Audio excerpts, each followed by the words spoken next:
सम्पूर्ण मित्रहरू नमस्कार। यति बेला म हाम्रो आयुर्वेदिक उपचार केन्द्रमा छु र विभिन्न औषधि जडीबुटीको विषयमा जानकारी गराउने क्रममा आज फेरि एउटा नयाँ औषधिको विषयमा जानकारी गराउँदैछु। हजुरहरूले यसलाई जानकारी लिएर चाहिँ लाभ उठाउनु होला। औषधि यहाँ छ। यसलाई चाहिँ माझी फल अथवा माजुम फल अथवा जाडोको फल पनि भनिन्छ है। हजुरहरूले यो हेर्नु होला, चिन्नु होला। म हजुरलाई राम्रोसँग देखाइदिन्छु। कुनै कुनामा यसको एउटा टोडको पनि हुन्छ र यसलाई हामी भन्न चाहिँ माझी फल भनेर भन्छौँ। वास्तवमा यो चाहिँ कुनै फल होइन भनिएको छ, यो चाहिँ एउटा किराको गुण हो भनिएको छ र यसलाई हामीले भन्दा चाहिँ माझी फल भनेर भन्छौँ। र अब यसको धेरै ठुलो आयुर्वेदिक महत्त्व छ।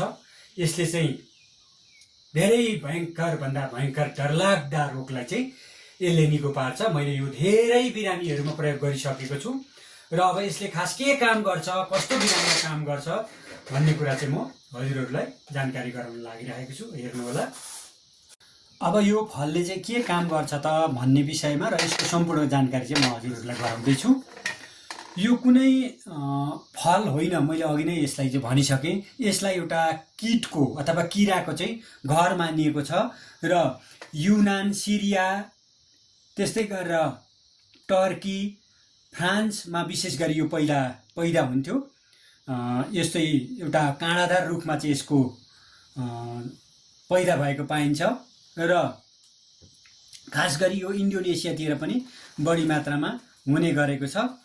र यसलाई चाहिँ अब के छ त भन्दाखेरि यो चाहिँ विशेष गरी यो चाहिँ एउटा किटको गृह अथवा किराको गुणको रूपमा चाहिँ यसलाई मानिएको छ र यसलाई चाहिँ मायाको फल पनि भनेर भनिन्छ। यो चाहिँ एउटा जादुमय फल पनि यसलाई चाहिँ मान्न सकिन्छ।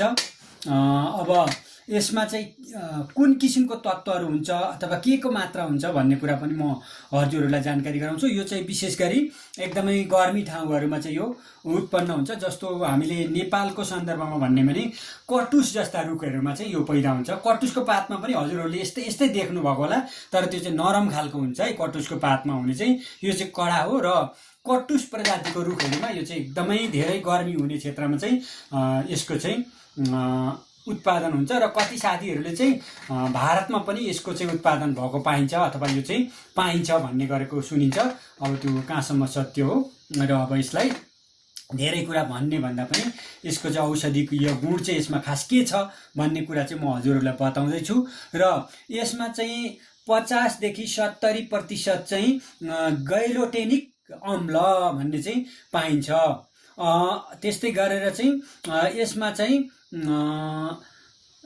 अरू किसिमको अम्ल अथवा यसमा चाहिँ गुलियोपन अथवा स्टार्च यो तत्त्वहरू चाहिँ विशेष गरी यसमा हुन्छ।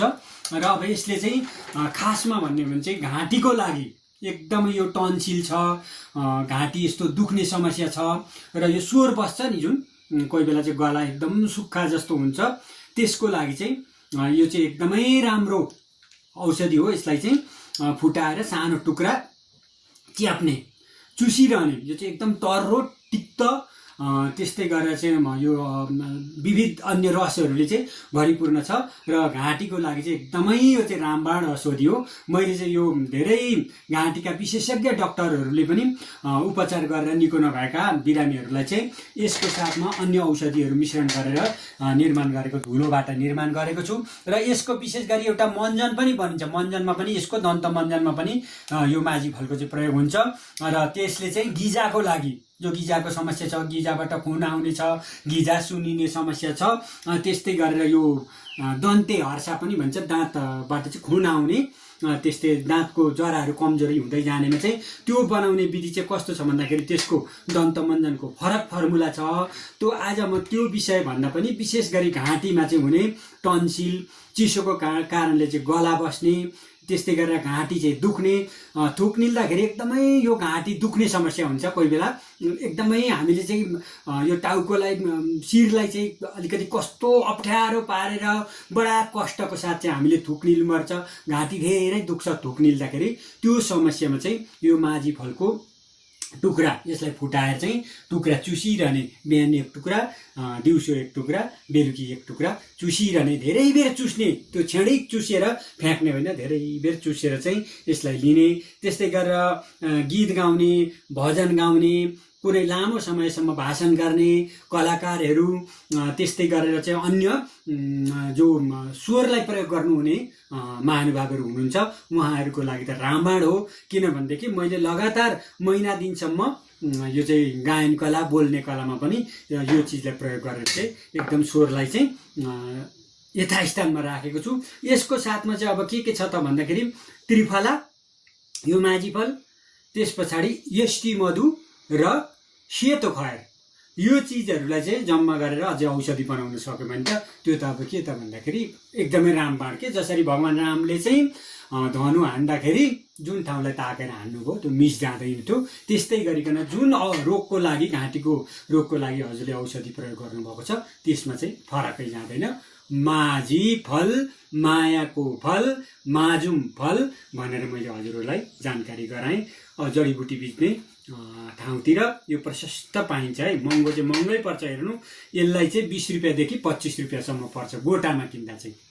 हजुरहरूलाई मैले यही जानकारी गराएँ। अब अन्तिममा के भन्छु त भन्दाखेरि प्रकृतिसँग जिउन सिकौँ, आयुर्वेदलाई अपनाऊँ र जय आयुर्वेद, जय धन्वन्तरी महाराज की, हर हर महादेव, जय शम्भु।